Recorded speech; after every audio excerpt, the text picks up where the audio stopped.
Thank you very much. Thank you for staying until the bitter end. I'm going to make 4 points and develop them.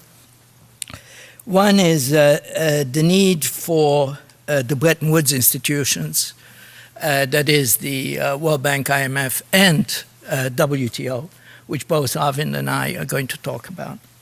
The need for them has never been greater, but they are increasingly ineffectual. And just picking up on some of the points of yesterday. The second point I will develop is that the rise of emerging markets is a revolution that will intensify and essentially undermines the established business model of the Bretton Woods institutions. The third message is that the corrosion of these institutions has proceeded in different ways, reflecting their particular context and governance structure. But there has been corrosion across the board. And the fourth is that there is nevertheless some hope under certain conditions, essentially because it is easy to see that the emerging markets will need the Bretton Woods institutions just as much, if not more, as the advanced countries going forward. So these are my 4 points, and now I'm going to develop each of them. There is, of course, a big paradox in the situation of the Bretton Woods institutions with globalization, climate change, financial instability, and so on. The need for them is really very evident. Yet, over the last 2 to 3 decades, the perceived value of them has been badly damaged by a number of developments. And as Ishrat Hussain said yesterday, it isn't just that so many developing countries are doing well, but the paradigm is shifting. People have their own ideas. There have been a number of different paths to development, and this makes developing countries less inclined to accept advice from distant and what they see as politically influenced institutions, especially in light of the financial debacle that you see in the advanced countries. At the same time, the advanced countries feel less the need to have these institutions. They are no longer engaged in an epic fight against communism. And I found it strange that nobody has mentioned this so far. That in 1990, the world for the Bretton Woods institutions changed markedly with the collapse of the Berlin Wall. And of course, the advanced countries have their own huge budget and adjustment issues. And the United States, still very much the shareholder of reference, is paralyzed by its internal divisions and special interests in any number of areas, of which providing resources and direction for the Bretton Woods institution is just one. So the business environment for the Bretton Woods institution has changed completely. Second point then that I want to develop is that the rise of the emerging markets will intensify and undermine, and essentially undermines the established business model of the institutions. It's accurate to describe the new era as multipolar, but it does not really characterize fully what is going on, and namely the increasing diversity of the established and emerging players. A simple way of illustrating this is to look at the correlation among the G20 economies between their GDP, the size of the economies, and their GDP per capita. In 1990, the correlation between economic size and per capita income, all stated in PPP, purchasing power parity adjusted, in the G20 was 0.53. And the G7 countries were, with just one or two exceptions, not only the richest economies, but also the largest economies. By 2009, the correlation had dropped to 0.28, and already 3 of the 7 largest economies of the world were relatively poor countries: China, India, and Russia. Using the projections in my book with Bill Shaw, Juggernaut, and these projections, I assure you, are very conservative projections, the correlation between size and per capita income among the G20 countries in 2030 is 0, and it becomes negative as you go further out. And this is what happens when economies with huge populations suddenly accelerate and catch up with economies with smaller population and much higher per capita income. In 2050 and before 2050, 6 of the 7 largest economies will be relatively poor countries, and neither Japan nor any European country will be included in that group based on our projections. So you ask, well, why does this matter? How big a change is this? Well, you just go through the institutions and you see what a huge change it means. For the World Bank, basically it's going to lose its clients. Middle-income countries will all, these G20 middle-income countries that are the clients, the biggest clients of the World Bank, will all of them have graduated by 2030. Yesterday, Nancy Birdsall showed a similar phenomenon that will affect IDA, except that the IDA becomes more concentrated in fragile African states. For the IMF, the rise of the emerging markets does not actually imply necessarily a big change in the business model, but it raises a very big question about the size of the institution that is needed, and the fact that it isn't just the emerging markets that will need more help, but we now know the advanced countries can need more help. However, its expansion raises very major questions, and Robert Wade already mentioned this, because anything resembling a GDP-based quota, as is currently under discussion, revolutionizes the shareholding. China becomes eventually the biggest shareholder, and India comes to have a share of the IMF which is much bigger than that of any European nation. So there's a big struggle there. For the WTO, an institution that historically has found it very difficult to graduate developing country members to be advanced countries. Why? Because the developing country members get preferences, they get more water in their tariffs, they don't have to undertake the same binding commitments, they get longer implementation times, and so on and so forth. Yet, these developing countries will be among the world's largest trading nations. And the advanced countries that have been granting these preferences to them, both through their regional schemes and through the WTO, see them as they are, in fact, as huge commercial rivals. It's not just per capita income. Per capita income is heavily correlated with any number of other criteria you want to look at: governance quality, voice and accountability, environmental policies, business climate, and so on and so forth.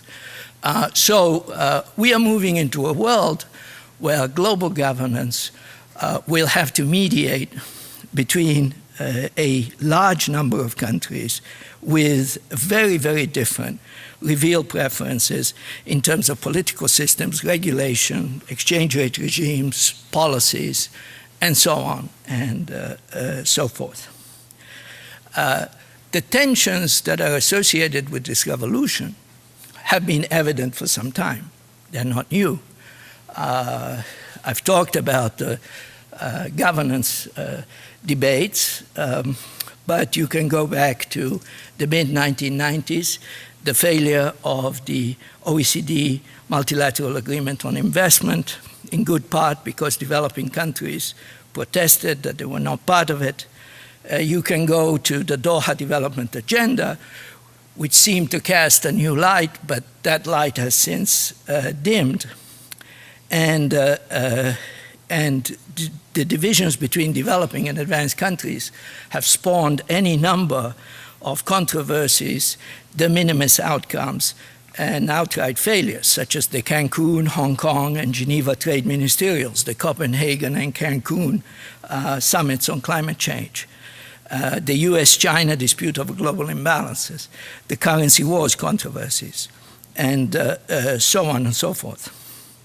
The G20 anointment as the economic summit was without question a step forward compared to the anachronistic G7 structure, but here again, after a good start, very serious doubts exist now about the capacity of this group to deliver.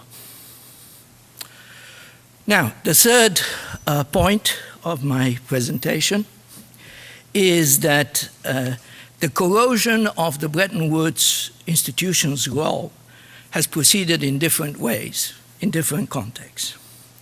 The WTO, and I'm sure Arvind will talk about this, the WTO continues to be effective in dispute settlement, but has, in my view, simply become unable to deliver on its main agenda, which is trade liberalization, as its single undertaking and consensus approach simply is unable to deal with the complexity of the trade agenda today and the need to bring together 150 countries, 3/4 of which are in the developing world.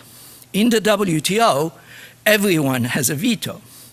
And that was manageable when the GATT was essentially an advanced country affair led by a highly engaged and dominant United States.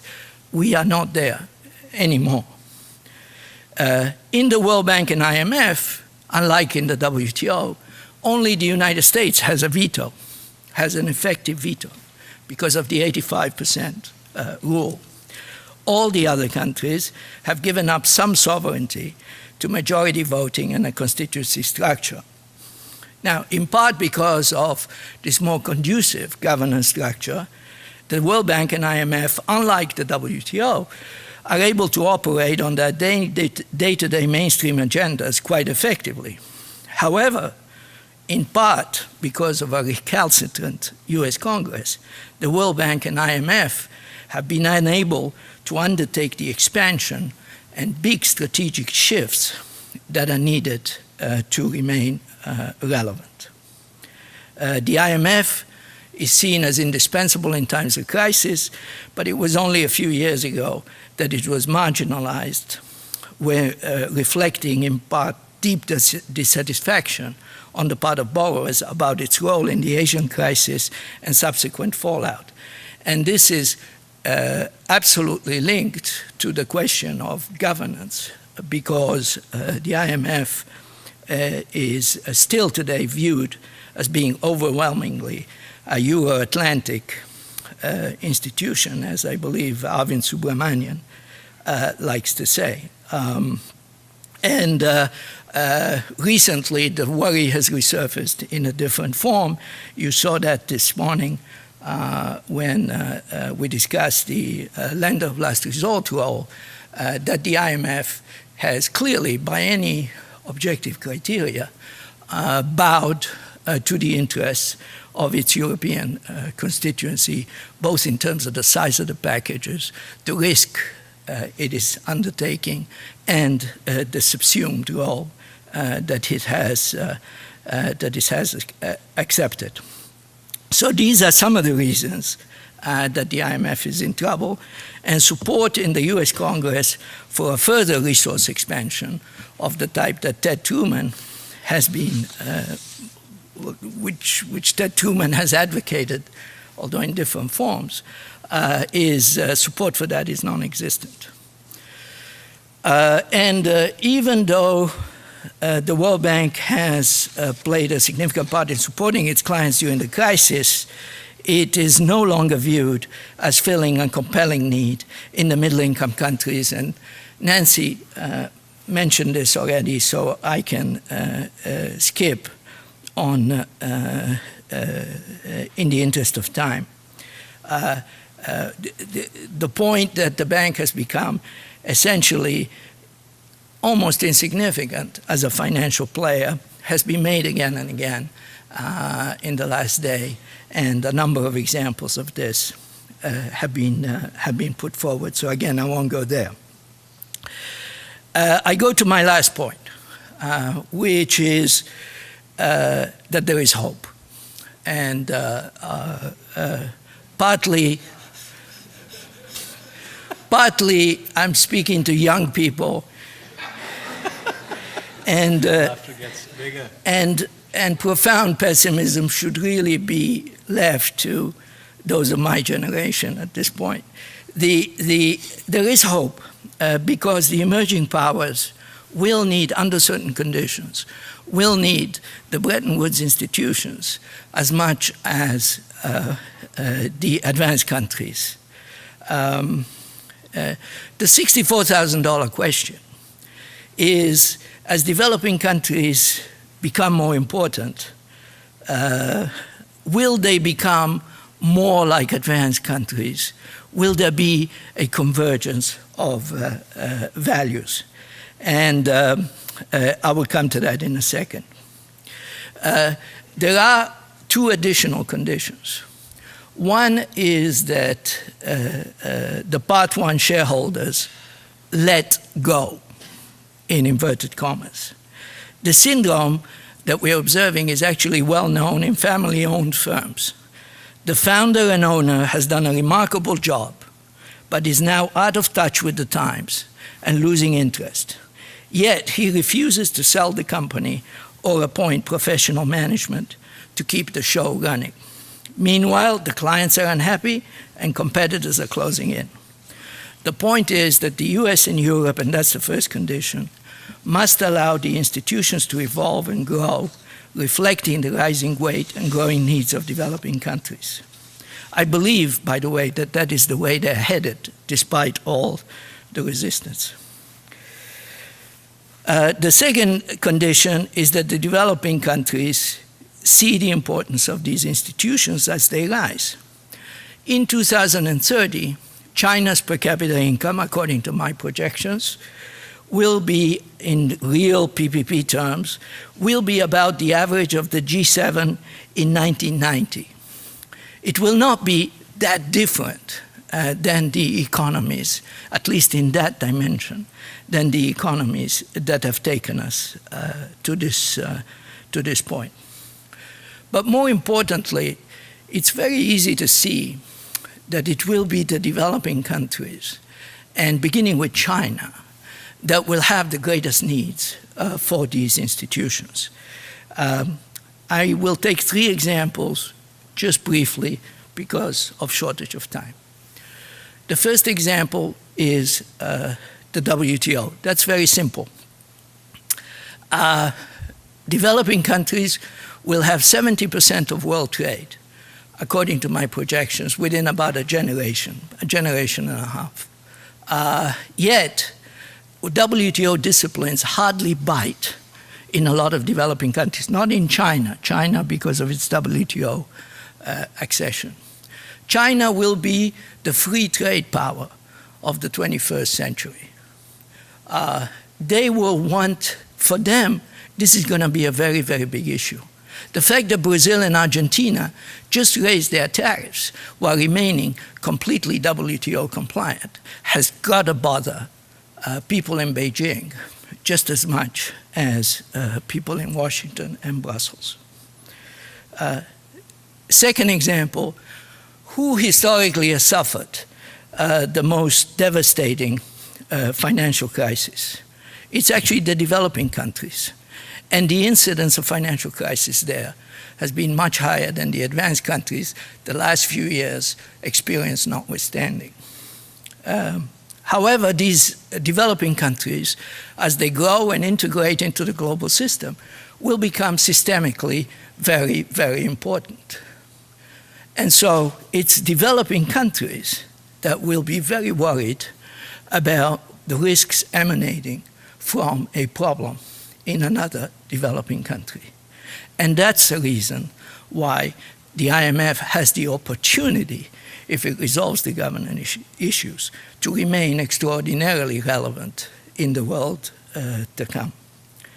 The relevance of the World Bank is less assured, in part because, unlike the IMF and WTO, it has serious direct competitors among the regional development banks. So, like others who have spoken, I foresee a smaller World Bank that will have to capture an important way that it will survive is if it can capture the global public goods agenda. Here, too, the caution is that the World Bank has a big problem in global public goods, and that is, it is not a global institution. It does not include, action in the advanced countries. And that undermines its legitimacy. So unfortunately, it's my alma mater where I worked that is probably potentially in the greatest trouble. So, in conclusion, cautious optimism. The rise of emerging markets does not necessarily mean the demise of the Bretton Woods architecture, and indeed, I believe it to be just as essential a plank of prosperity in the future as in the past. But it does call for courageous decisions on the part of the established powers to accommodate this change, and on the part of the new powers to rise to that much bigger role. Thank you.